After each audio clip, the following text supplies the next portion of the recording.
for the song to start, so dance along to the beat of your heart.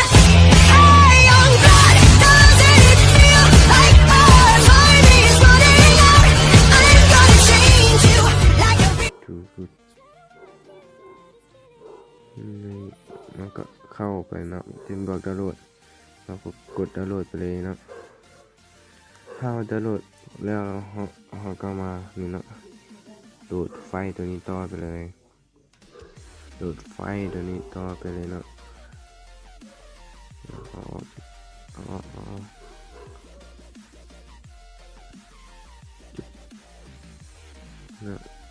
แล้วเขาก็โหลดมาแล้วเขาก็เข้าไปแล้วก็มาเข้าที่การดาวน์โหลดเนาะตัวนี้เนาะดาวน์โหลดเนี่ยแล้วเขาก็มาติ๊กตัวนี้เนาะแล้วก็กดตัวนี้เนาะแล้วเขาก็มาเข้าตัวทั้งนี้เลยเนาะตัวทั้งนี้แล้วเขาก็มาเข้าตัวนี้แล้วเขาก็มาเข้าตัวนี้ตัวนึงมันเป็นรูปทีมเบียร์เนาะเข้าไปแล้วก็โอเพนเนาะมันจะหมดติดตั้งจะค่อยติดตั้งแล้วพอเขาติดตั้งปุ๊บมันก็ปะให้มันอัปเดตเนาะ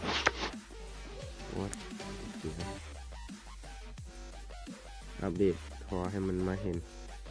เนาะเป็นอย่างที่เราอัปเดตแล้วเขาก็ออกเข้ามาใหม่แล้วเขามาเข้าตัวนี่เนาะถึงหัวของทีมเบียร์นี่เนาะเข้าปะแล้วเขาก็มาจำตัว3 เม็ดทั้งนี้เนาะนี่เนาะ3 เม็ดทั้งนี้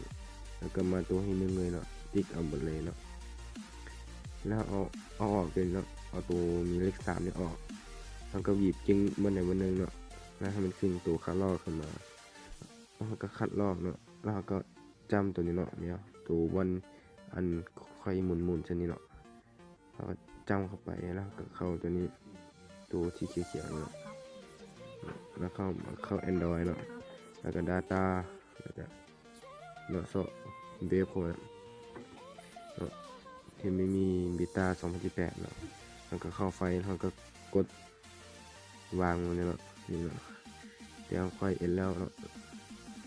เอากดวางปุ๊บแล้วก็สามารถเข้าไปสร้างชื่อได้ตามสบายแล้วก็ลิงก์ได้เลยเนาะใครที่ยังไม่เข้าใจก็เอาลิงก์ไว้ให้เนาะอันนี้จะเอาลิงก์ไว้ให้อยู่ใต้คลิปเด้ออยู่ลุมคลิปเด้อลิงก์อยู่ลุมคลิปลิงก์โหลดโอเคบายใครที่ยังบ่เข้าใจสามารถแชทมาถามได้เลยเด้อคอมเมนต์ก็ได้อย่าลืมกดติดตามแชร์ให้หมู่เบิ่งแหน่